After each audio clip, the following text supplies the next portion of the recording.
Movie की शुरुआत होती है एक बहुत बड़े स्टेडियम से, जहां साउथ कोरिया के हजारों लोग एक्साइटेड होकर चीख रहे होते हैं और वो हंटर्स ग्रुप की सिंगर्स को उनका बड़ा शो शुरू करने के लिए बुलाते हैं। मगर उन फैंस में से किसी को भी नहीं पता होता कि ये लड़कियां सिर्फ सिंगर नहीं है, बल्कि मॉन्स्टर्स का शिकार करने वाली भी हैं। पहले शैतान दुनिया पर हमला करते थे, जहाँ वो लोगों की आत्माओं को चुरा कर अपना गुलाम बना लिया करते थे। फिर उन सबकी पावर्स को इकट्ठा करके वो अपने लीडर को दे दिया करते थे, जिसका नाम गुइमा था, ताकि वो और ताकतवर बन सके। लेकिन उन मॉन्स्टर्स की फौज को 3 जादुई वॉरियर्स ने रोका था। ये लोग इन मॉन्स्टर्स के दरमियान दीवार बना देते थे। इन जादूगरनियों की आवाजों में इतनी पावर थी कि वो इन बुरे मॉन्स्टर्स को खत्म कर सकती थी। उनकी सिंगिंग की एनर्जी ने दुनिया को बचाने के लिए एक शील्ड दी, जिसने जादुई बैरियर की तरह काम किया, जिसे हैनमून कहते हैं। और हर आने वाली नस्ल में से 3 वॉरियर सिंगर्स चुनी जाती हैं, जो ये मिशन आगे लेकर चलती हैं। अपने फोरफादर्स यानी अपने बड़ों की कहानी सुनने के बाद सेलिन अपनी तीनों स्टूडेंट्स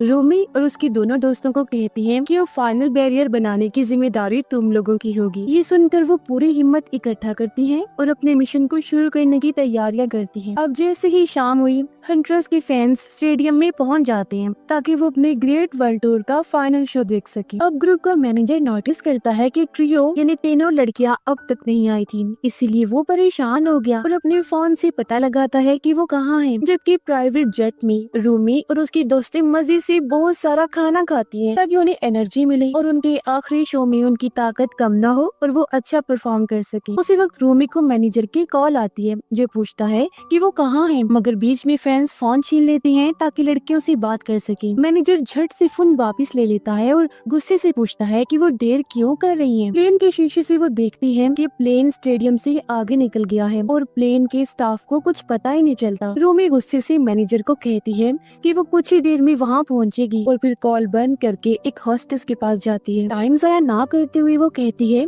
कि वो जानती है कि असल में यहाँ पर क्या हो रहा है और ये सब फ्लाइट अटेंडेंट्स की चाल है, जो कि खुद मॉन्स्टर्स हैं, क्योंकि उनका अंदाज बिल्कुल अजीब था जो समझ से बाहर था। रूमी जब उस एयर हॉस्टेस का बाजू पकड़ती है तो उसके जिस्म पे बहुत से निशान बने हुए नजर आते हैं। ये देखकर फ्लाइट अटेंडेंट्स को पता चल जाता है कि लड़कियों ने उन्हें पहचान लिया है। अब सभी मॉन्स्टर्स अपने असली रूप में आकर कहते हैं कि वो स्टेडियम में मौजूद सभी फैंस को खत्म कर देंगे। ये सुनकर वो तीनों गुस्से में आ जाती हैं और तैयार होकर उन पर हमला कर देती हैं। अपने गानों के जरिए हैनमून की ताकत घुमाते हुए जहाज पर चढ़ती हैं। फिर वो पेन में रखे एक थर्मस का इस्तेमाल करती हैं ताकि मॉन्स्टर्स पर वार कर सके और फिर सोचती हैं कि इन्हें हमेशा के लिए खत्म कर दिया जाए। इसीलिए वो अपने जादू से बनी हथियार निकाल लेती हैं, जो कि हैनमून की ताकत से बने थे। फिर वो ग्रुप मिलकर मॉन्स्टर्स पर हमला करता है और आसानी से उन्हें मार गिराता है। मगर उस वक्त वो देखती हैं कि कुछ मॉन्स्टर्स बचे हुए हैं जो जहाज के टुकड़े चुरा कर भाग गए हैं। लड़कियां वक्त जाया किए बगैर अपने नूडल्स खत्म करती हैं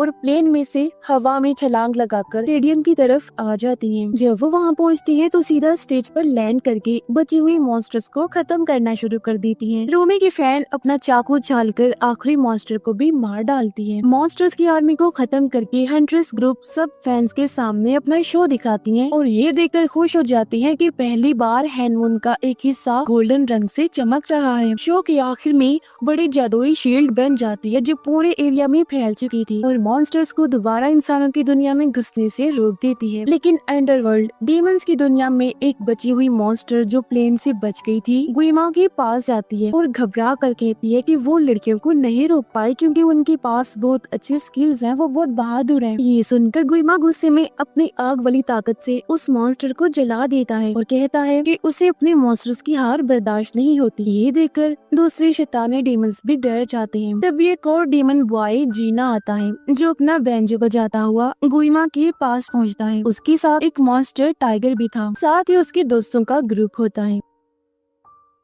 गुइमा उससे पूछता है कि वो सब ये क्यों कर रहा है, तो जीना बताता है कि उसके पास वॉरियर्स का सामना करने का एक आइडिया है और इस बार उन्हें जीत का एक बड़ा मौका मिलेगा। जीना कहता है कि हैनमून की एनर्जी खत्म करने का एक ही तरीका है, उन्हें भी एक नकली सिंगल ग्रुप बनाना चाहिए जो सारे फैंस को अपनी तरफ खींच लेगा, जिससे हैनमून की एनर्जी कमजोर हो जाएगी। गुइमा को ये सुनकर हंसी आती है, मगर वो इजाजत दे देता है कि वो अपना मिशन शुरू करे। मगर वो पूछता है कि जीना को इसके बदले क्या चाहिए। जीना कुछ देर चुप रहता है और फिर कहता है कि बस उसकी पुरानी यादें मिटा दी जाएं। स्टेडियम में दोबारा वो 3 लड़कियां हैनमोन के गोल्डन हिस्सों को देखकर हिम्मत इकट्ठा करती हैं। मैनेजर और उसकी टीम को अलविदा कहकर अपनी बिल्डिंग की तरफ निकल जाती हैं। खुशी से रूमी की दोनों दोस्तें किचन से बहुत सारी मिठाइयाँ उठाकर सोफे पे बैठ जाती हैं ताकि आराम कर सके। उसी वक्त रूमी फैसला करती है कि ग्रुप का नया एल्बम जल्द से जल्द निकाला जाए ताकि गोल्डन हैनमून पूरी तरह जनरेट हो सके। फिर वो एक अलमारी की तरफ जाती हैं जहां उन्हें नए कपड़े नजर आते हैं जो वो अपने अगली वर्ल्ड टूर में पहनेंगी। रूमी फौरन अपनी दोस्तों के पास गई जो घबरा जाती हैं जब वो देखती हैं कि उनकी दोस्त पहले ही अपना नया ड्रेस पहन चुकी है। उसी वक्त मैनेजर नजर आता है और कहता है कि पूरी दुनिया उनका नया एल्बम सुन रही है। अब थकन के बावजूद भी लड़कियां एक्साइटेड होती हैं और अपना काम जारी रखने का फैसला करती हैं। कुछ दिन बाद ग्रुप शहर के एक स्टूडियो में इंटरव्यू करता है और बताते हैं कि उनका अगला कॉन्सर्ट कुछ मिनट में होने वाला है जहां वो अपने नए गाने सब फैंस तक पहुंच जाएंगी। जब उसकी दोस्त से रिकॉर्डिंग की तैयारी करती है तो रूमी अपने ड्रेसिंग रूम में चली जाती है और अपने बाजों पर बने हुए डिमोनिक निशान देखती है। वो कोशिश करती है कि उस बारे में ना सोचे, फिर अपना कॉस्ट्यूम पहनकर स्टूडियो आ जाती है ताकि दोस्तों के साथ रिकॉर्डिंग शुरू करे। अचानक रूमी की आवाज टूट जाती है और वो परेशान होती है कि ये क्या हो गया। वो फिर प्रोड्यूसर से कहती है कि रिकॉर्डिंग दोबारा शुरू करे मगर उसकी आवाज फिर फेल हो जाती है। मैनेजर पूछता है कि सब ठीक है ना, लेकिन रूमी समझ नहीं पाती कि मसला क्या हो रहा है, इसलिए कहती है कि बस 5 मिनट का ब्रेक दे दीजिए। ये सुनकर मैनेजर घबरा जाता है क्योंकि स्टेडियम के बाहर हजारों फैंस इंतजार कर रही होती हैं। अपने ड्रेसिंग रूम में वो अपने गर्दन की जिप खोलती है और देखती है कि वो निशान फिर फैल गए हैं जो उसकी आवाज को भी खराब कर रहे हैं। ये देखकर रूमी डर जाती है और वहाँ से भाग निकलती है। वो शहर की गलियों में दौड़ती है ताकि सबसे दूर हो सके। भागते भागते उसके जहन में वो बात याद आती है जो उसने पहले सेलिन के साथ की थी। उसी वक्त पता चलता है कि रूमी असल में एक ताकतवर डीमन की बेटी है जिनका ताल्लुक उसकी माँ से था जो खुद एक ग्रेट वॉरियर थी। उसकी माँ ने समझाया था कि वो इन मॉन्स्टर्स की तरह नहीं है और जैसे ही गोल्डन हैनमून चमकेगा उसकी ये निशान खत्म हो जाएंगे। ये जानने के बावजूद भी रूमी को हमेशा ये सिखाया गया कि अपना राज सभी से छुपाना है, इसीलिए उसने अपने दोस्तों से भी छुपा के रखा। कुछ देर तक शहर में भागने के बाद रूमी एक बिल्डिंग की छत पर पहुंचती है और जितनी बार भी वो लिरिक्स गाती है उसका गाना मुकम्मल नहीं होता। गुस्से से वो चीखने लगती है जो इतनी पावरफुल लहर बनाती है कि वो और ज्यादा घबरा जाती है। घंटों बाद रूमी अपने घर वापस आकर अपने दोस्तों से मिलती है। वो बताती है कि उसकी आवाज खराब हो रही है तो उसकी एक दोस्त उसे तसल्ली देती है और कहती है कि उसके पास इस मसले का हल है। अगले दिन वो तीनों अपनी पहचान छुपाकर शहर में घूमती हैं और उसकी दोस्त रूमी को एक डॉक्टर के पास लेकर जाती है जहाँ से उन्हें गले की दवा मिलती है जो रूमी की आवाज को बेहतर बनाई। क्लिनिक से निकलते वक्त वो सिंगर्स देखती हैं कि लड़कों का एक ग्रुप उनकी तरफ आ रहा है और उनकी शक्ल देखकर उन्हें पहले ही नजर में प्यार हो जाता है। रूमी उनमें से एक के साथ टकरा जाती है और गिर गई मगर वो लड़का बिना परवाह किए चला जाता है। उस लड़के के बर्ताव पर उन्हें गुस्सा आया। वो लड़कियां अपनी दोस्त रूमी को उठाती हैं और वहाँ से निकलने लगती हैं। इसी वक्त वो तीनों एक गाना सुनती हैं और जब उस आवाज की तरफ जाती हैं तो देखती है कि वही जवान लड़के लोगों के दरमियान गा रहे हैं और डांस कर रहे हैं। पता चलता है कि वो एक नया म्यूजिकल ग्रुप है जिसका नाम साजा बॉयज है। परफॉर्मेंस के दौरान लड़कियां समझ जाती हैं कि असल में ये सब डीमंस हैं जो अपनी शक्ल बदल कर आए हैं। रूमी फौरन कहती है कि इन्हें जल्द से जल्द खत्म करना होगा क्योंकि उनके फैंस फिर खतरे में हैं। ये सोचकर वो हंटर्स ग्रुप के मेंबर्स तैयार हो जाते हैं और उनके स्टेज पे हमला करने के लिए वहाँ एंटर हो जाते हैं, लेकिन वो छुपे हुए डीमंस पहले उनकी मौजूदगी का पता लगा लेते हैं और प्रोग्राम के बीच उन्हें जबरदस्ती स्टेज पे बुला लेते हैं और एक स्लाइड पे धकेल देते हैं। गुस्से में होने के बावजूद भी वो सिंगर्स अपने फैन को महसूस नहीं होने देती कि कोई खतरा है और शो खत्म होने के बाद वो साजा बॉयज का पीछा करती हैं जो भागकर वॉशरूम में घुस जाते हैं। वो तीनों फौरन वॉशरूम में एंटर हुई, अपने हथियार निकालकर तैयार हो जाती हैं, लेकिन अटैक होने से पहले ही जीना कई पोर्टल्स खोल देता है जहाँ से बहुत सारे पानी वाले डीमंस बार टब में से निकलकर आ जाते हैं। लड़कियां फिर उन डीमंस का पीछा करती हैं और रोमी जीना का पीछा करती है जो फंस जाता है। उसी वक्त रोमी की दोस्तें मिलकर मॉन्स्टर से लड़ रही होती हैं और वो देखती है कि हैनमून कमजोर होता जा रहा है जिससे और मॉन्स्टर्स को भागने का मौका मिल रहा है। रोमी जीना से गुस्से से लड़ती है लेकिन वो बच जाता है। उसी वक्त वो रोमी के बाजू पर बने निशान देखता है और हैरान होता है कि ये कैसे हो सकता है। फिर अचानक एक मॉन्स्टर दीवार तोड़ देता है, जिससे रूमी को अपनी दोस्तें दिखाई देती हैं जो मॉन्स्टर से घिरी हुई। अपना राज खुलने के डर से रूमी हिल नहीं पाती और वहीं रुक जाती है, जिससे उसकी दोस्त और भी डर जाती है। इसी टाइम जीना उसकी मदद करता है, उसे गले लगाता है और भागने से पहले उसकी फटे हुए कॉस्ट्यूम पे एक कपड़े का टुकड़ा बना देता है ताकि उसके निशान फिर से छुप जाए। अब जब उसके निशान फिर छुप जाते हैं तो रूमी अपनी दोस्तों के पास लौट आती है और कुछ सेकंड्स में वो जादुई वॉरियर्स हर शैतान को यहाँ खत्म कर देती है। फिर वो एक बूढ़े आदमी की मदद से वॉशरूम से बाहर निकल आती है, लेकिन अभी भी एक डेमन बची हुई थी जो उस बूढ़े आदमी की आत्मा चुरा कर ले जाती है। हंट्रेस की बिल्डिंग में लड़कियां शहर को देखती हैं और जब वो महसूस करती हैं कि हैनमून कमजोर होता जा रहा है तो वो परेशान हो जाती हैं कि अब क्या होगा। तभी मैनेजर आता है और कहता है कि साजा बॉयज अब पूरे सोशल मीडिया पे छा गए हैं। रूमी कहती है कि यही वक्त है, हमें अपना अगला हिट गाना बनाना होगा। साथ ही लड़कियां उन डेमंस को हमेशा के लिए खत्म करने के लिए एक्साइटेड है। बाद में रूमी अपने बेडरूम की बालकनी पर जाती है जहाँ एक खौफनाक परिंदा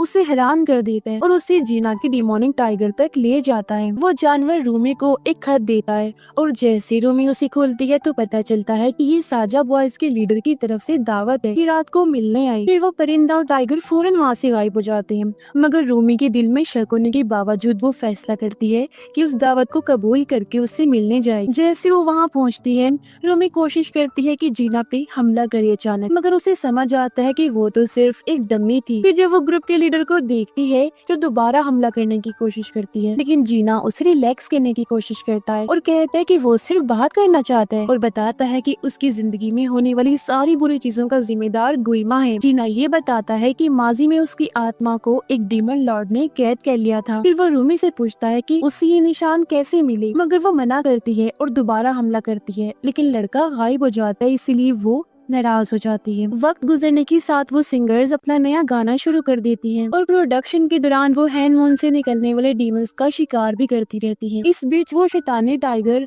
रूमी को परेशान करता रहता है। वो उसे अपने दोस्तों से छुपाने के लिए अपने कमरे में छुपाए रखती है। कुछ दिन बाद वो लड़कियां अपने फैंस के लिए ऑटोग्राफ सेशन रख रही होती हैं, मगर अचानक साजा बॉयज वहाँ आ जाते हैं। अब फैंस डिवाइड ना हो जाएं, इससे बचने के लिए रूमी कहती है कि सब मिलकर बैठ जाएंगे। इसके दौरान वो सिंगर्स सब लोगों की चीजें साइन करती हैं, जिस वजह से फैंस में ये अफवाहें फैल जाती हैं कि शायद इन दोनों ग्रुप्स के दरमियान प्यार का चक्कर चल रहा है। बाद में जब रूमी अपने कमरे में सॉन्ग की लिरिक्स लिख रही होती है तो उसकी दोस्त वहाँ आ जाती है। तब मुश्किल से रूमी उस शैतानी टाइगर को छुपाने में कामयाब हो जाती है, जो अब हर रोज उसका पीछा करता है। ये समझ जाने पे कि वो ज्यादा देर तक उस डिमोनिक टाइगर को नहीं झेल पाएगी, वो दावत को इग्नोर नहीं करती और जीना से मिलने का फैसला करती है।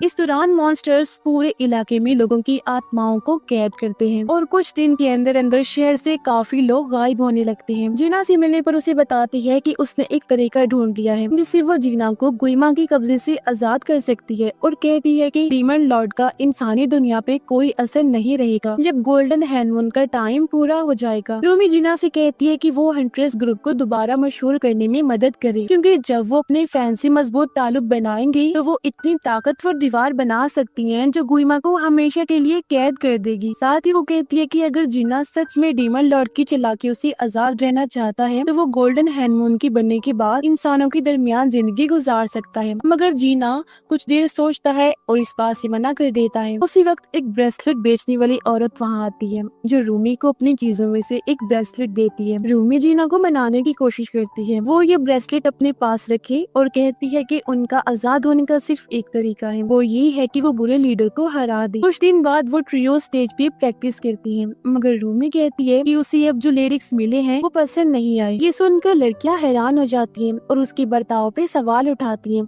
मगर अचानक एक जोर का झटका स्टेज पे आता है। उन्हें शक होता है कि कोई बड़े मॉन्स्टर्स का झुंड निकलने वाला है, इसीलिए वो प्रैक्टिस छोड़ के निकल पड़ती हैं और मैनेजर वहाँ अकेला रह जाता है। फिर वो तीनों सबवे के ऊपर पहुँचती हैं जहाँ बहुत सारे डीमंस उनकी तरफ आ रहे होते हैं। मुसाफिर मुसाफिरों को बचाने के लिए वो गुस्से से उन मॉन्स्टर पे टूट पड़ती हैं और अपना नया गाना गाते हुए उन्हें कमजोर कर देती हैं। जब वो मॉन्स्टर से लड़ रही होती हैं, रूमी अचानक एक बड़े डीमन बॉस के हमले से हैरान हो जाती है, जो उसे इतने जोर से मार देता है कि वो दूर जाके गिरती है। लड़कियां फौरन अपनी दोस्त को बचाती हैं और एक डबल कॉम्बो मूव रूमी की दोस्त करके अपना हथियार जमीन में घुसा देती है और आसपास के सारे मॉन्स्टर्स को मार गिराती है। मगर तब तक देर हो चुकी थी और जब वो सबवे के कंपार्टमेंट से निकलती हैं तो देखती हैं कि सब मुसाफिरों को उन मॉन्स्टर्स ने कैद कर लिया है। सबवे जब स्टेशन तक पहुंचता है तो रूमी की दोनों दोस्तें उसके बगैर उदास होकर वहां से चली जाती हैं। घंटों बाद रूमी फिर जीना से मिलती है और उनकी बातचीत के दौरान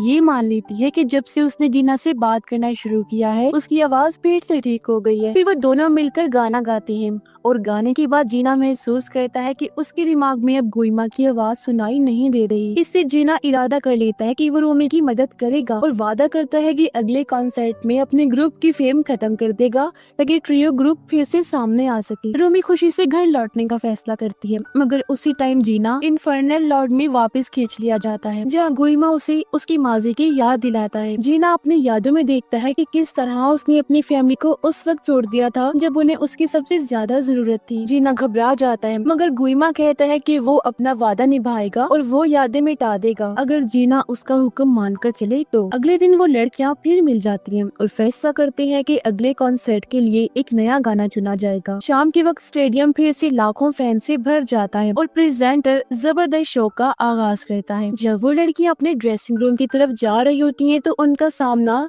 जीना और उसके ग्रुप से होता है, जो स्टेज की तरफ ही जा रही होती हैं और रूमी देखती है कि जीना पहले से ज्यादा सीरियस लग रहा है। एक्साइटेड होकर प्रेजेंटर ऐलान करता है कि साजा बॉयज का शो अब शुरू होने वाला है, मगर उसी वक्त अचानक सारी लाइट्स बंद हो जाती हैं, जिससे फैंस बहुत ज्यादा कंफ्यूज हो जाते हैं। थोड़ी देर बाद मैनेजर भागकर अपने सिंगर्स को ये बताता है कि दूसरे ग्रुप ने अभी स्टेज पे लड़ाई की है और कहता है कि यही मौका है कि वो अपने सब फैंस वापस जीत सकती हैं। ये सुनकर लड़कियां उम्मीद से भर जाती हैं और फौरन स्टेज की तरफ चल पड़ती हैं, जहां वो अपना जबरदस्त शो शुरू करती हैं और पूरी ऑडियंस को फुल एंटरटेन करती हैं। गाने के दौरान उसकी दोस्तें स्टेज से उतर जाती हैं ताकि रूमी अपना सोलो परफॉर्मेंस दे सके, लेकिन दोबारा स्टेज पे लौटने से पहले वो देखती हैं कि मैनेजर को सिक्योरिटी ले जा रही है। बगैर कुछ सोचे समझे वो लड़कियां उसे बचाने के लिए भाग पड़ती हैं, मगर वहाँ पता चलता है कि असल में वो डीमंस हैं जो अपनी पावर से उन्हें धोखा दे रहे थे। उसी वक्त कमरे की लाइट्स भी बंद हो जाती हैं और फिर एक नया गाना शुरू होता है। रूमी नोटिस करती है कि ये वही लिरिक्स हैं जो उन्होंने कल रिजेक्ट कर दिए थे।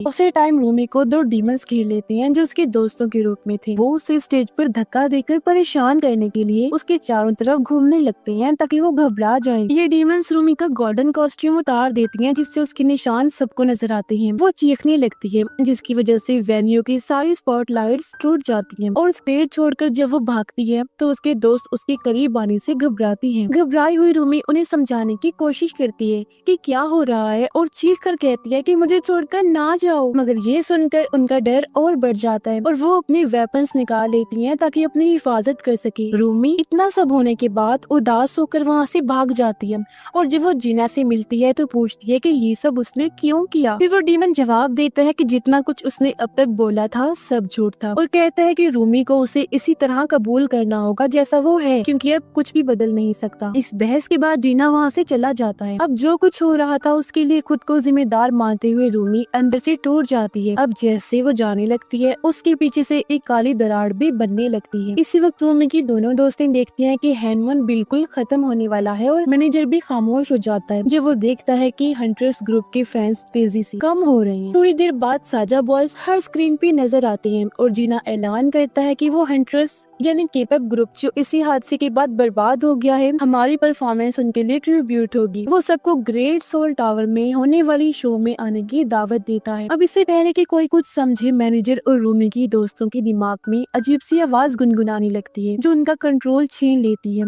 और वो भी सब फैंस की तरह और शो की तरफ चल पड़ते हैं। इसी बीच जीना और उसका ग्रुप ग्रेट डीमन बैंक्वेट का इंतजार कर रहे होते हैं और जैसे ही शो शुरू होता है वो अपने असली डीमन वाले कॉस्ट्यूम पहनकर नया गाना परफॉर्म करते हैं। परफॉर्मेंस जैसे जैसे आगे बढ़ती है गुइमा भी बड़ा होता जाता है क्योंकि वो सभी फैंस की एनर्जी को अपने अंदर समा रहा था। स्टेज पर वो डीमन ग्रुप अपनी पावर सी हवा में उड़ने लगते हैं। गाने के बीच ऑडियंस हिप्नोटाइज होकर स्टेज के और करीब जाने लगते हैं। मगर जब सब कुछ खत्म होता नजर आ रहा था, रूमी अचानक वापस आती है और अपनी आवाज से परफॉर्मेंस को रोक देती है। गुइमा जीत के एहसास में कहता है कि अब कुछ नहीं हो सकता, मगर उसकी बातों के बावजूद वो गाना जारी रखती है, जिससे उसकी दोस्तें हिप्नोसिस से आजाद हो जाती हैं। जब वो तीनों वापस मिल जाती हैं तो मिलकर गाना शुरू करती हैं और इनफर्नल लॉर्ड उन्हें रोकने के लिए हजारों मॉन्स्टर्स बुलाता है ताकि उनको खत्म कर सके। मगर वो जादुई वॉरियर्स नहीं घबराती और अपने वेपन्स के साथ हर मॉन्स्टर को आसानी से मार गिराती हैं। उनकी आवाज हैंडमून को फिर से जोड़ देती है। एक दूसरे से मिलकर वो हंटर्स ग्रुप खुशी से गले लग जाती हैं और उनके कॉस्ट्यूम्स भी ट्रांसफॉर्म होकर एक नई शक्ल ले लेते हैं। बगैर टाइम जाया किए वो स्टेज की तरफ लौट पड़ती हैं। मगर उसी टाइम गुइमा सब डीमंस की ताकत एब्सॉर्ब कर लेता है और अपनी आग रूमी की तरफ फेंकता है, जबकि साजा बॉयज रूमी की दोस्तों पर हमला कर देते हैं। इनफर्नल लॉर्ड के अटैक से मरने से पहले रूमी को जीना बचा लेता है। वो माफी मांगता है अपने सब गुनाहों के लिए जो उसने रूमी की जिंदगी में किए। घबराई हुई रूमी उसे कहती है कि वो उसे छोड़कर ना जाए क्योंकि वो चाहती है कि सब आजाद हो सके। जीना जवाब देता है कि वो आजादी तो मिल चुकी है पहले ही और अपनी आत्मा रूमी को दे देता है, जिससे वो बहुत बड़ी ताकत हासिल करती है। गुस्से में रूमी एक जबरदस्त वार करती है जो गुइमा को 2 टुकड़ों में काट देता है और फिर वो डीमन लॉर्ड की तरफ दूसरा हमला करती है, जबकि उसकी दोस्तें साजा बॉयज के हर मेंबर को खत्म कर देती हैं ताकि इस सब का हमेशा के लिए खात्मा किया जा सके। फिर वो तीनों मिलकर गुइमा की तरफ उड़ती हैं और अपने फैन से मिली हुई सब ताकत इकट्ठा करके आखिरकार उसे हरा देती हैं। गुइमा के खात्मे की वजह से हैंडमून पूरी दुनिया में फिर से मजबूत होकर फैल जाता है। अब ये सब कुछ होने के बाद फैंस जब उनके लिए तालियां बजाते हैं तो वो लड़कियां खुशी महसूस करती हैं। उन्होंने आखिरकार दुनिया के सबसे बड़े खतरे को हरा दिया था। उनके चेहरे पर एक सुकून की लहर दौड़ जाती है और इसी के साथ इस फिल्म की कहानी भी यहीं पर खत्म हो जाती है।